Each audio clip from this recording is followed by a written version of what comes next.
eu sou Ana Gabriela Salles e o NBR Entrevista já está no ar com um assunto que deixa muitos pais e mães de cabelo em pé, ainda mais quando são marinheiros de primeira viagem. Aí os medos, dúvidas e anseios se multiplicam. Confira agora o assunto do dia, novo quadro do programa.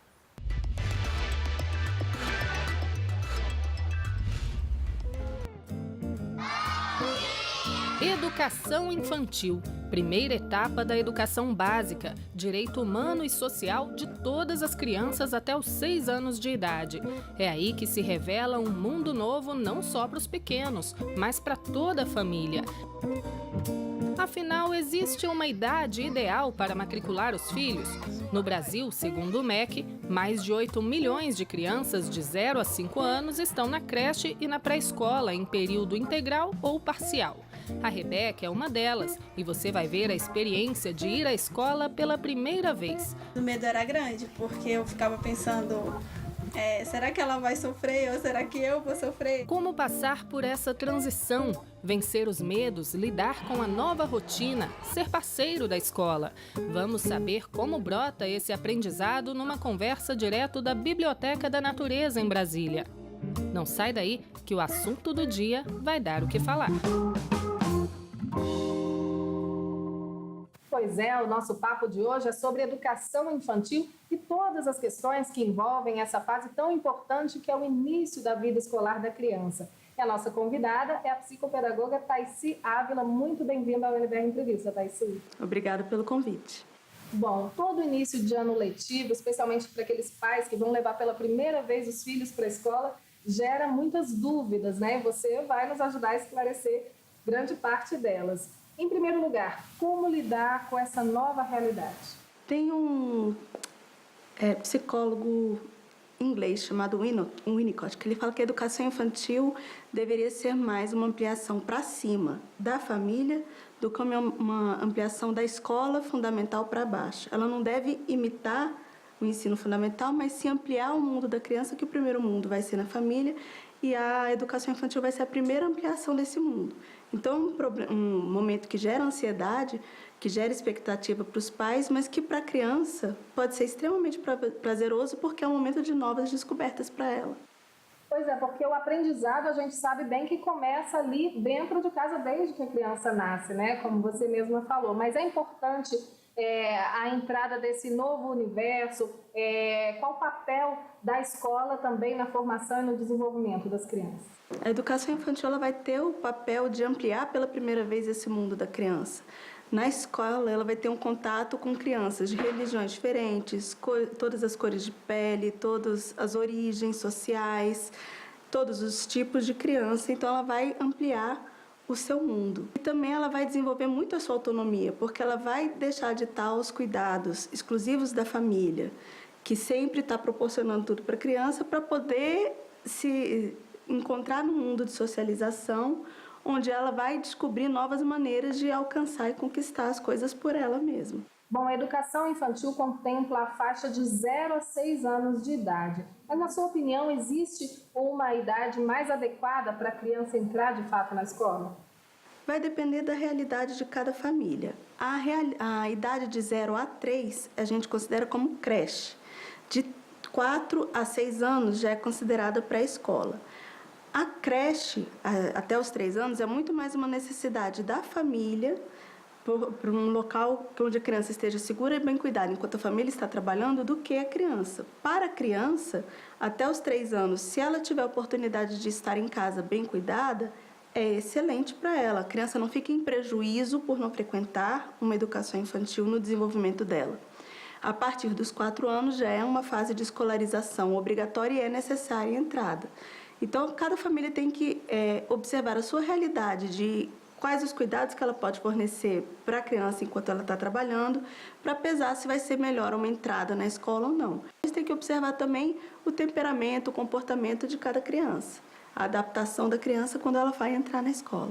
Agora, a entrada muito cedo, como você falou, de 0 a 2 anos no berçário, pode trazer algum prejuízo para essa criança? Não gera prejuízo, mas o preferível é que a criança tenha um cuidado mais individualizado até os 2 anos de idade. E aí, a partir dos 4, 5 anos, já é a pré-escola. Já é a pré-escola, no Brasil é fase obrigatória de escolarização, na maioria dos países no mundo também. A gente vai aproveitar então para mostrar para quem está nos assistindo a história da família da Rebeca, uma garotinha de 5 anos de idade que passou a partir de agora a frequentar a escola. Será que foi uma tarefa fácil para a mamãe Débora? Eu fui lá conferir, olha só.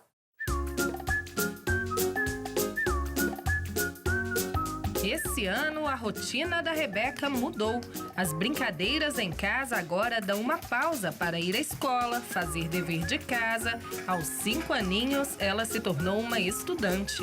Eu gostei dos meus lápis. Eu desenho e pinto. Eu vou estudar, aprender a ler, vou aprender matemática, um monte de coisa. Apesar da animação da Rebeca, a mamãe Débora conta que precisou vencer alguns medos. Eu ficava pensando, será que ela vai sofrer ou será que eu vou sofrer? Como é que vai ser aquele primeiro impacto? Porque ela fica sempre com a gente, né? O tempo todo com a gente. E na véspera do início das aulas, a tensão só aumentou. No dia anterior, eu fiquei muito nervosa, ansiosa, meu coração ficou disparado, porque a gente começou a arrumar o material escolar. E aí eu fiquei pensando, meu Deus, eu vou deixar minha filha pela primeira vez assim longe de mim, né? Será que ela vai falar que tá com calor? Será que ela vai tirar a jaqueta? Será que ela vai dizer que tá com sede? Uma nova etapa tinha acabado de começar. Isso porque os pais da Rebeca optaram por começar os estudos em casa. Nós pensávamos, será que ela vai para a escola para aprender algo que a gente não possa ensinar em casa? Será que é só a socialização, né? E aí a gente começou a pesquisar, a ler e a gente decidiu que a gente ia ensinar ela a pré-alfabetização aqui em casa. E essa mudança envolveu a família toda. O primeiro dia foi uma festa, né? A filha mais nova, a Helena, que é a irmã mais nova, ela não precisava ir para a escola junto com a Rebeca, mas a gente fez questão de que toda a família fosse, a gente fez uma gravação, tiramos fotos, porque é um dia memorável, né? É um momento que ela está entrando em uma nova fase da vida dela. Eu acho que é importante que a família toda esteja engajada, participando de tudo. Eu fico com saudade um pouco dos meus pais, mas eu sei que eles vão me buscar depois.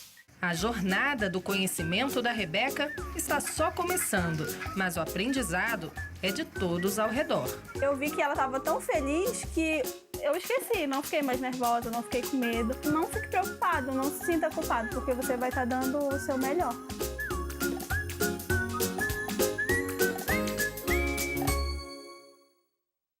Então, Thaís, a Débora traz várias questões, né, receios, como se a filha vai sentir frio, sede, fome, se ela vai saber se comunicar na escola. Todo esse medo, toda essa ansiedade faz parte, é comum? Faz parte. As famílias têm muita ansiedade, mas é necessário que os pais se acalmem, porque essa ansiedade é demonstrada para a criança. A criança precisa ter a percepção de que a família confia na escola e acredita que a escola vai ser um bom lugar onde ela vai se divertir e aprender. E como a própria Débora falou, depois do primeiro dia de aula, que a filha estava tão feliz, ela acabou até ficando mais tranquila, é isso, né? Sim, muitas vezes é comum. As famílias chegam na escola chorando, a criança já vai sorrindo e aí a família logo depois se acalma. Certo. E qual o tempo esperado para a adaptação da criança na escola pela primeira vez ou numa mudança de escola, por exemplo? Vai variar muito de uma criança para outra de acordo com as características dela de ser mais expansiva ou ser mais tímida. Então, é necessário observar criança por criança. Mas no período de mínimo 1 mês é sempre considerado uma fase de adaptação. Se passar de 1 mês, então, acende um sinal amarelo, aquela criança pode estar dando sinais de que tem alguma coisa errada? Sim, aí é o caso de conversar com a escola, procurar a equipe, a coordenação pedagógica, os professores, para esclarecer e saber o que está acontecendo. Porque se é realmente muito persistente, precisa se observar se é por conta do temperamento da criança, que ela esteja precisando de uma ajuda especial, ou se tem alguma coisa ali acontecendo no ambiente escolar. Agora a gente está falando aqui de educação infantil de 0 a 6 anos. Mesmo desde muito pequenas, as crianças dão sinais realmente, além do choro, dão outros sinais de que alguma coisa precisa ali de atenção? É sempre necessário observar o comportamento da criança. Se a criança apresenta sinais bruscos de mudança de comportamento, ela sempre está sinalizando que precisa de ajuda. Agora, é necessário observar também se não teve mudanças em casa, na rotina de casa, porque às vezes se atribui só à escola, mas pode estar acontecendo outras coisas na vida familiar que influenciam o comportamento da criança também. E é importante a família se envolver com a escola, saber o nome dos professores, dos funcionários, saber também que atividades estão sendo oferecidas diariamente ali para a criança, perguntar não só para o corpo docente, mas também para o próprio filho quando chega em casa, o que aprendeu, de que brincou. Com toda certeza, quando a criança percebe que a família valoriza a escola, se preocupa com a escola e tem essa abertura e esse contato com a escola, isso facilita a adaptação da criança e ela passa a perceber um ambiente escolar como algo bom para ela. Então, a gente sempre incentiva o máximo de participação possível e presença das famílias. E aqui outras questões as famílias devem ficar atentas, por exemplo, a infraestrutura da escola, se é um ambiente seguro. O que você destacaria para a gente na hora da escolha da escola, se for possível, né? A escolha entre mais de uma escola, mas se só tiver uma escola, por exemplo, no bairro, o que a família deve observar? O principal que a família deve observar é perguntar como é a rotina das crianças na escola. Na educação infantil, a brincadeira é essencial. Então, a escola precisa ter uma infraestrutura física, onde a criança possa brincar, possa estar ao ar livre, tenha ambiente lúdico na sala de aula também e que a rotina inclua momentos de brincadeira e de aprendizagem. Se for uma pré-escola que imita um modelo do ensino fundamental, aí eu volto naquela frase do Winnicott. Ela é para ser uma ampliação para cima da família, não uma cópia para baixo do ensino fundamental. A criança vai estar na sua primeira experiência de escolarização, mas sempre respeitando o ritmo dela na educação infantil e privilegiando a ludicidade. Então, observar se o ambiente proporciona isso e se a rotina pedagógica também proporciona. A pré-escola já entra na fase de alfabetização, pré-alfabetização, né? Aquelas escolas que já mantêm ali mesas e carteiras, como no ensino fundamental, nesse caso é preciso ser observado, na sua opinião, é necessário ter um ambiente realmente mais lúdico? Pode haver e deve haver mesas e cadeiras na sala, isso é normal. O que a gente não pode forçar é uma alfabetização precoce. A alfabetização, ela vai ser um papel dos anos iniciais do ensino fundamental. A pré-escola vai preparar a criança para a alfabetização, mas através da sua ludicidade. O principal eixo de aprendizagem da criança pequena são os sentidos, o corpo e o brincar. Então, é isso que a pré-escola deve focar em estimular. Vão existir atividades com papel, de desenho, estimular o grafismo. Vão existir atividades que podem estar apresentando para a criança a escrita do prenome, coisas assim. Mas esse não é o foco principal. O foco principal é o desenvolvimento da criança como um todo nesses 3 eixos da ludicidade, dos sentidos e da corporeidade. Nada de forçar a barra, então. Nada de forçar a barra em alfabetização, porque a gente está queimando etapas. E às vezes a criança vai chegar depois lá no primeiro ano, aparentemente sabendo decodificar letras e números e sons, mas com dificuldades ainda motoras que ela não conseguiu desenvolver na pré-escola. Os pais têm muito essa expectativa em relação à alfabetização, né? Acham que a criança, se ela entrou na escola com 4 anos, já vai começar a ser alfabetizada. Mas a alfabetização, ela é uma consequência do desenvolvimento infantil. Então, a gente não pode querer adiantar o tempo da criança. A gente tem que estimular o desenvolvimento dela como um todo, e não só apenas na alfabetização. Agora, Taici, o Ministério da Educação orienta um limite de alunos para cada professor na educação infantil. Seria, por exemplo, o mínimo de um professor para cada 8 crianças de 0 a 2 anos, um professor para cada 15 crianças de 3 anos e um para cada grupo de 20 crianças de 4 a 6 anos. Qual a importância desses limites serem respeitados? Como a criança está entrando na escola e está tendo esse primeiro contato com o mundo externo da família, ela precisa do apoio de um profissional, de um adulto que possa prestar atenção ao desenvolvimento dela. Se a turma é superlotada, o professor não vai conseguir fazer esse papel de estar socializando a criança pela primeira vez fora de casa. Então, realmente, o número de alunos é uma questão essencial. Tá ok, a gente vai precisar fazer um rápido intervalo e na volta continuamos aqui a nossa conversa com a Taici e vamos saber também o que determina a nova Base Nacional Comum Curricular e muito mais. Até já!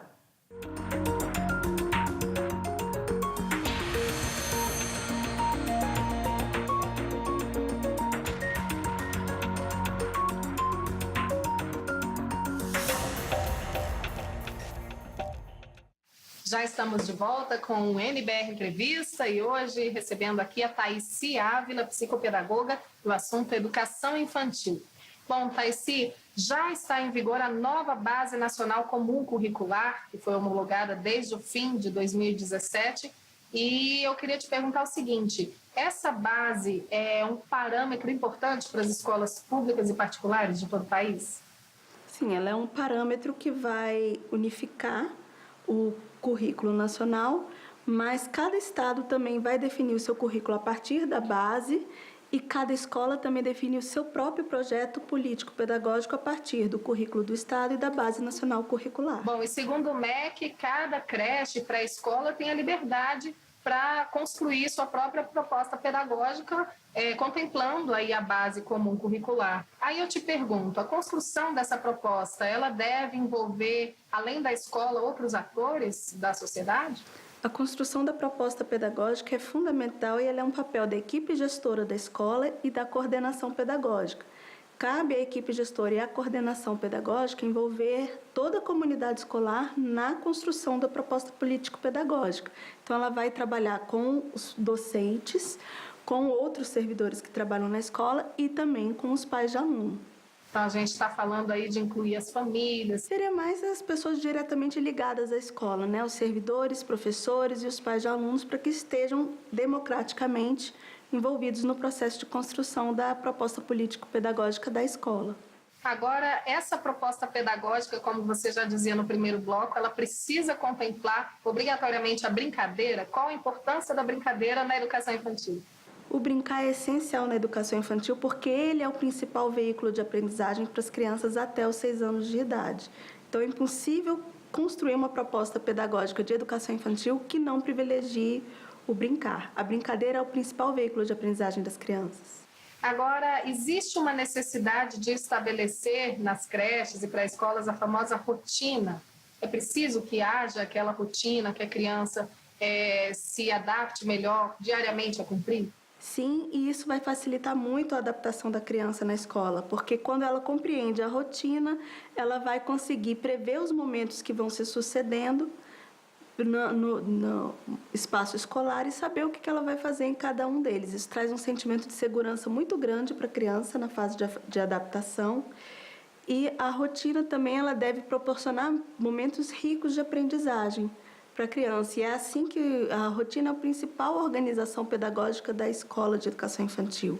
Então, os professores definirem o que vai haver em cada momento da rotina, é ali que você consegue ver o projeto político-pedagógico acontecendo de verdade na sala de aula. Thaicy, existem vários modelos, métodos adotados pelas escolas, como, por exemplo, o construtivismo, o socio-interacionismo, enfim, você, melhor que ninguém, pode explicar para a gente. São vários métodos, mas todos eles têm que levar em consideração essa questão do lúdico, do brincar. Eles têm esse ponto em comum? Tem que ter. A gente tem o método natural do Freinet, tem o método montessoriano, como o nome diz, foi fundado pela educadora Maria Montessori. Tem o método Waldorf, fundado pelo Rudolf Steiner. Existem vários. Os métodos são diferentes porque foram criados e desenvolvidos por pessoas diferentes em momentos diferentes. Mas todos eles são voltados para a criança. Então, a gente tem que observar quais são as necessidades da criança, independente do método. Todos os métodos são bons e são válidos se bem aplicados. Agora vamos falar de formação. Qual é a formação mínima exigida para os professores da educação infantil? A formação mínima exigida hoje em território nacional é o curso de magistério, que é um curso profissionalizante de ensino médio, mas preferencialmente a formação deve ser em nível superior em pedagogia. Então, não basta gostar de criança para trabalhar com criança na educação infantil, né? Preciso desconstruir aí esse lugar. Exatamente, porque o professor de educação infantil ele vai atuar no desenvolvimento da criança.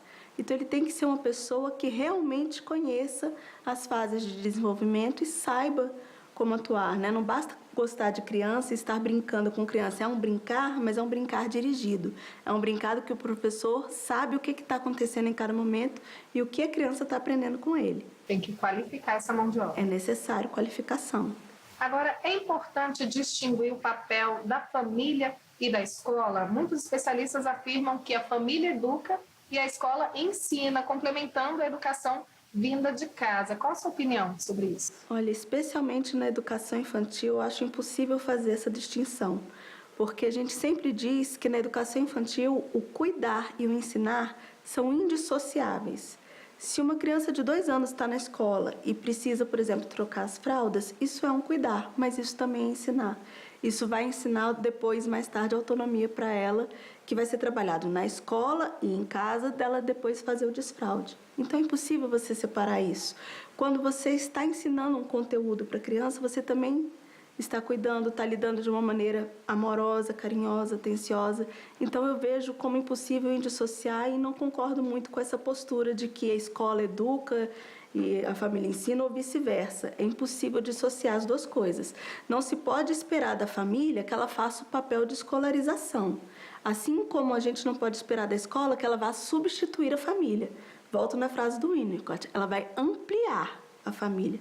Mas é necessário sempre o afeto, o carinho junto, então é impossível separar. Bom, e para a gente encerrar, que conselho você daria para os pais, educadores, enfim, todos aqueles que convivem com crianças nesse momento tão importante e marcante que é o ingresso aí na educação infantil?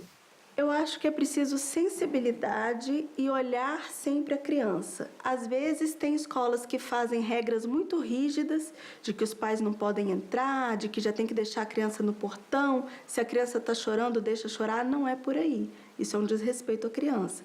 Assim como às vezes tem famílias que vão muito ansiosas e aí a família não se desapega da criança também para que ela entre na escola. Então é necessário procurar um ponto de equilíbrio. Leve a criança antes da escola, mostre para ela o ambiente, deixa que ela conheça, transmita segurança para a criança, porque quando a criança sente a segurança do adulto, ela se sente segura também. Bom, Tayci, infelizmente o nosso programa já está chegando ao fim, mas eu agradeço muito a sua participação aqui no UniBR Entrevista. Eu que agradeço. Ok, nós ficamos por aqui. Se você perdeu um trechinho desse programa, basta acessar lá o nosso canal no YouTube. A gente também conta com a sua sugestão de entrevista, basta mandar um e-mail para o endereço que aparece aí na sua tela. A gente se vê no próximo NBR Entrevista. Tchau, tchau.